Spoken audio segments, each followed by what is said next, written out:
Janela de transferências aberta, definitivamente agora nenhum freio para que esse elenco seja reformado, sejam saídas, sejam vindas, sejam manutenções, como foi o caso do Coutinho, e agora a gente fica na expectativa pelo Léo Jardim. Vamos falar um pouco sobre essa expectativa e vamos lá, o que o Vasco tem sinalizado para a gente nesse mercado. Fala Vascão, seja bem-vindo a mais um vídeo, eu sou Eduardo Alves, apresentador desse e de todos os vídeos aqui desse canal. Eu estou aqui para refletir sobre a janela de transferências que temos em frente com relação ao Vasco. A janela se abre hoje, nesse dia 10. A gente já teve confirmada a contratação do volante Thiago Mendes, vindo do Al Rayyan, do Catar. A gente tem a expectativa ainda da vinda de um atacante de lado de campo. Esse nome mais forte seria o Alan Minda, equatoriano, que joga pelo Cercle Bruges, da Bélgica. A gente também teve ventilado o nome de zagueiros, como o zagueiro Kaique, que joga pelo Almeria da Espanha, e tantas outras coisas que a gente viu aí. E assim como temos a expectativa pela renovação do Léo Jardim, como já tivemos a renovação do Felipe Coutinho, e também temos a expectativa de saídas, com Jean Davi, Lucas Oliveira, Alex Teixeira e também Juan Sforza. São os 4 nomes assim que estão mais ventilados a sair. Bom, no que tange a vindas, como eu falei, tivemos a vinda do Thiago Mendes. E aí, comentando rapidamente sobre essa vinda. Vinda providencial. Eu vi muita gente falando na rede social que o Thiago Mendes não vai agregar, ou até mesmo que é um jogador que não vai produzir, não vai render. E eu sou totalmente contra esse pensamento. O Thiago Mendes, ele é um volante que fez alto nível recentemente pelo futebol brasileiro, que não se lesiona muito, tá? Porque fica esse imaginário popular de que o Thiago Mendes é um cara de vidro, bichado, ou qualquer outra coisa assim. Sendo que o Thiago Mendes teve a sua primeira e até agora a única grande lesão da carreira recentemente pelo Al Rayyan, que foi essa que deixou ele de fora da grande parte da última temporada. Até então, havia sido pouca lesão na carreira dele, sempre lesões curtas, ou pontuais ali, pouca frequência, nada assim que você diga assim, nossa, todo ano ele lesiona. Ele já chegou a ficar uma temporada inteira sem se lesionar. Isso já mostra um pouco da qualidade física dele. E nunca nada nesse tamanho de desfalque, né? De ficar tantos meses fora de ação. Então, é um cara que já não é esse bichado que fala. Não é um jogador que vai resolver todos os problemas do Vasco, isso é fato. Eu concordo plenamente. O Thiago, ele não é o cara que vai solucionar tudo aquilo que o Vasco precisa para poder sonhar com o título de Sul-Americana, para poder fazer um Brasileirão seguro, para poder avançar tranquilamente na Copa do Brasil. Eu sei disso tudo, eu concordo plenamente. Mas assim, o Thiago também não é esse lixo de jogador que está sendo pintado. Então, beleza, qual é o saldo final que fica? A gente está falando de um jogador que vai receber mais ou menos 600 mil reais por mês. É um jogador que vai ser titular muito provavelmente, mas que vai precisar de uma semana ou duas para poder se situar. Essa uma semana ou duas, nesse calendário bizarro do futebol brasileiro, quer dizer mais ou menos 3 a 4 partidas. E aí vai dar a falsa impressão de que ele está desfalcando o Vasco a vera, e não é o caso. Ele vai desfocar contra o Botafogo, contra o Del Valle, contra o Grêmio e contra o Del Valle de novo. Eu acho que isso daí é certo. Beleza. Tá, e aí, o que a gente pode dizer sobre essa vinda dele? É positivo. Custo zero, pré-contrato. É esse tipo de negociação que o Vasco tem que fazer. Cria-se aquela coisa surreal de Richarlison, deixa eu ver aqui, Gabriel Peck, Evander. São jogadores que não vão vir nessa janela, muito provavelmente. A loucura que aconteceu na janela do meio do ano passado, ela é uma loucura controlada, né? Porque o Coutinho, ele, obviamente, para aquilo que se dizia e tal, foi inesperado. Mas ele veio, provavelmente, custando 40% do todo que ele poderia custar. Foi feita ali uma conversa muito bem feita entre o Pedrinho, o staff dele. Houve muita força de vontade do Coutinho. O Coutinho não está ganhando um salário mínimo e um vale-refeição no Vasco. Ele está ganhando ali uns 800 mil reais. É bastante coisa. Acho que eu e você aqui, se a gente ganhasse 800 mil por mês, a gente estava muito bem de vida. Mas o Coutinho tem mercado para poder ganhar 1 milhão e pouco, 2 milhões por mês fácil. Se ele tivesse ido para o Palmeiras, para o Botafogo, até para o Flamengo. Nunca iria acontecer Botafogo e Flamengo, tá? Mas se ele tivesse escolhido Fluminense da vida, estaria ganhando por aí. E no Vasco ele opta por ganhar menos, então tem que levar tudo isso em conta. Então, o que aconteceu no ano passado, apesar de uma loucura, não vai acontecer esse ano. O Richarlison não vai abrir mão de ganhar 1 milhão de reais por mês para vir pro Vasco. Não tem por que ele fazer isso. O Richarlison tem 27 anos de idade, pô. É um jogador que tem mercado na Europa, que ainda pode fazer grandes contratos, Ainda pode, por exemplo, ir para a Arábia. Ainda sonha com uma Copa do Mundo, visibilidade. Não tem por que ele abrir mão disso. A gente tem que pensar o seguinte, pra gente como torcedor é muito bonito ver o cara abrindo mão das coisas pra vir pra cá. Mas será que faz sentido pro cara, pra vida do cara? Aquilo ali é a profissão do cara. Ali não é uma diversão pra ele. O Felipe Coutinho não joga bola porque ele gosta, é porque é a profissão dele, pô. Ele gosta pra caramba também. Mas se não desse dinheiro, ele não estaria fazendo isso. Ele estaria, sei lá, no escritório de contabilidade da vida, sabe? Ele joga porque dá dinheiro, pô. Ele abre mão de outras coisas da vida dele porque aquilo ali dá dinheiro. O Richarlison idem. Então, assim, não tem por que esperar que um cara cujo instrumento de trabalho, que é o corpo dele, tá na melhor forma possível, uma forma que ele não vai recuperar depois. Porque o corpo humano não volta à condição física que tem ali nos seus 25, 26 anos, que é o auge físico para um atleta. Então não tem por que esperar que esse cara vai abrir mão disso nesse momento, puramente por amor ao clube. A gente sabe que o Richarlison é torcedor do Vasco, não tem segredo nisso, mas ele nunca jogou no Vasco, então não tem essa relação com a camisa da forma, por exemplo, que o Coutinho tem, né? Um outro nome que foi ventilado foi o Douglas Luiz, que entra nesse mesmo caso do Richarlison. Só que, claro, o Douglas jogou aqui, é cria da base e é assumidamente torcedor, tudo bem.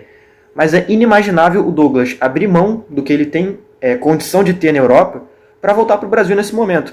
Eu até trouxe um devaneio lá na rede social e eu acho que é legal a gente brincar um pouco sim com esse imaginário. Porque a gente é torcedor também, né? Eu tô aqui racionalizando, mas é bom a gente sonhar também.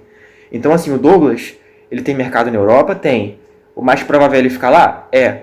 Mas não seria muito legal se ele quisesse vir pro Brasil? Ele não ganharia pouca coisa, ele ganharia 1 milhão pra cima. Certamente. Mas ele estaria aqui no Rio de Janeiro, jogando com os amigos, perto da seleção brasileira, podendo sonhar com Copa do Mundo. Tudo bem. Mas é inimaginável. Não adianta nutrir esse sentimento, essa esperança. Inclusive eu fiz um texto desse tipo sobre o Richarlison também.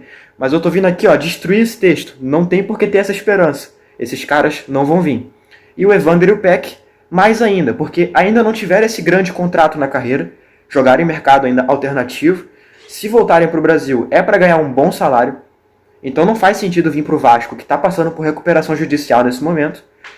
E a entender, cara, como eu disse há pouco, é a profissão do cara.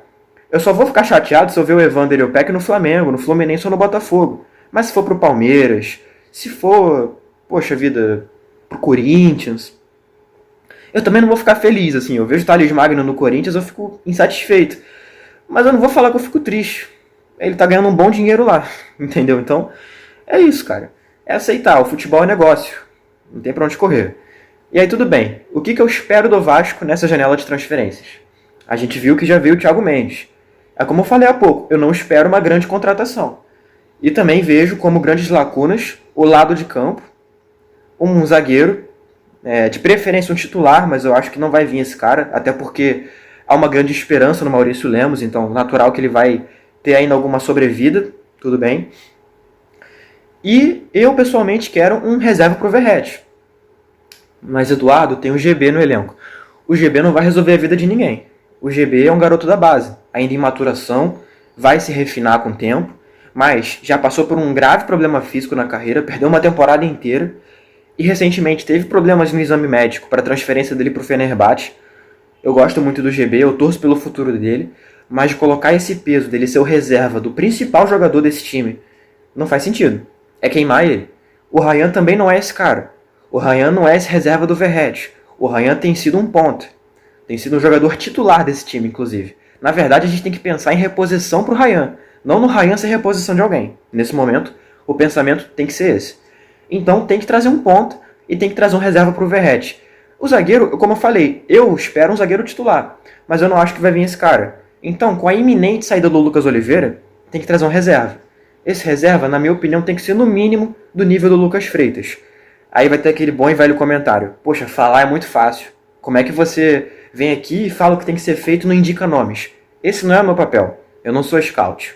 Eu não tenho aqui à minha disposição um banco de dados ou, sei lá, um programa como por exemplo, o iScout, que é um programa que todos os clubes de futebol têm acesso para disponibilizar ao seu setor de scout.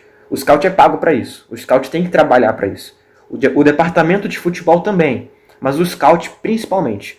E aí entra a experiência do Admar Lopes como chefe de scout. Ele mesmo já falou em coletivo, inclusive respondendo a mim, a pergunta que eu fiz a ele na apresentação, que por ter tido essa experiência, ele acredita que vai conseguir agregar isso, agregar melhorias ao processo todo feito pelo scout.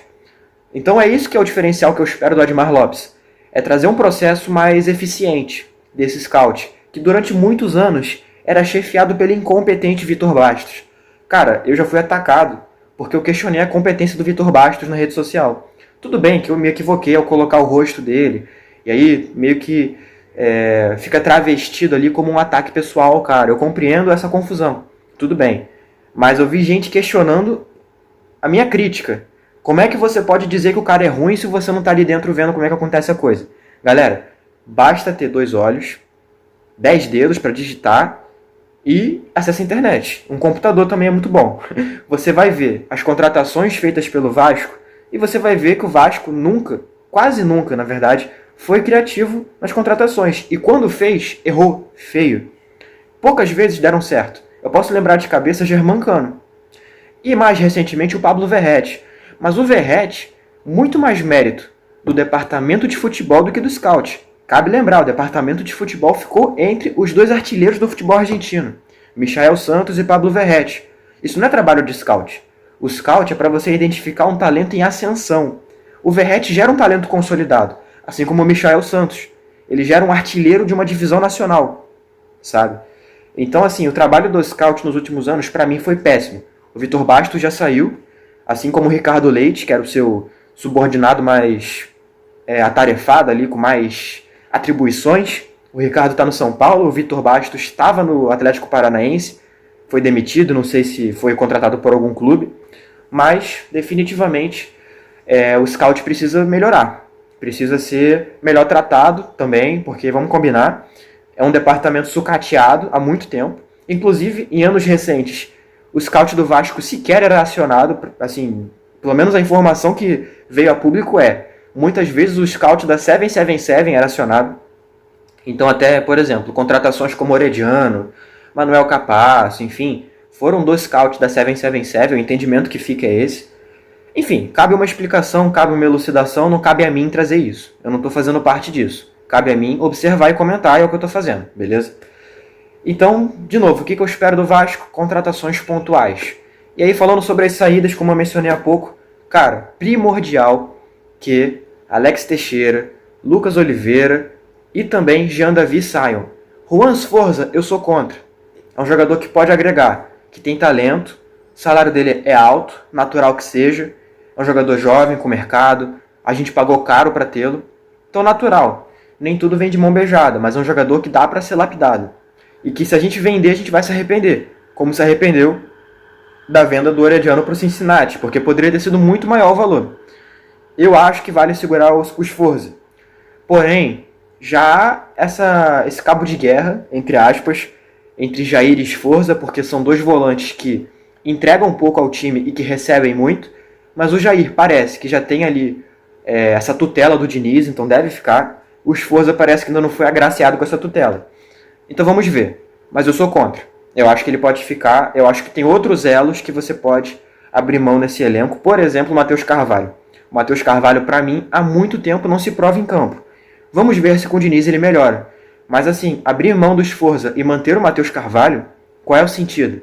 O Matheus está quase 2 anos conosco e nunca deu esse salto de qualidade que deveria ter dado pela idade dele, pela projeção que havia nele e pelo nível que ele mostrou em algum momento. Então, cara, tem que pensar nisso. Não sei se vale a pena. E cabe lembrar, a gente tem emprestado, nesse momento, ao América Mineiro, Cauã Barros, que é outro volante que pode ainda nos render bons frutos financeiramente, esportivamente, assim como o Lucas Figueiredo também, que também está na América, e outros nomes que estão emprestados por aí. Fica a expectativa de que haja sabedoria nessas tomadas de decisão. E, cara, por falar em sabedoria, a gente está vendo agora a notícia do Vene Casagrande de que o Fábio Carille está para ir para o Vitória. Fábio Carille, que há poucos meses estava aqui com o cargo de treinador do Vasco. Estava encarregado de ser esse cara, de trazer coisas boas pra gente, né?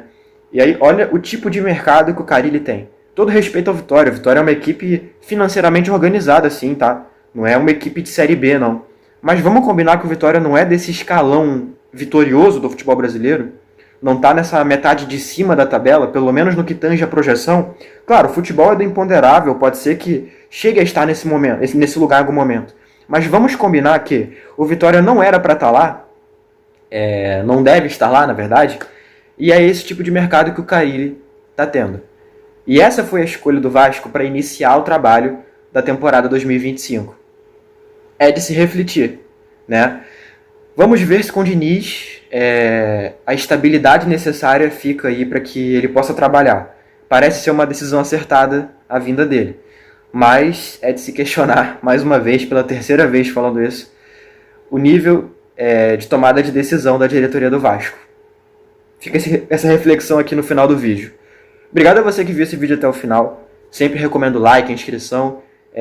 Nossas redes sociais, todas sob @analisacrvg, aqui embaixo na descrição. Assim como o nosso site, analisavasco.com, e o link do nosso grupo de WhatsApp, aonde você pode fazer parte da resenha conosco. Beleza? Tamo junto, valeu e até a próxima.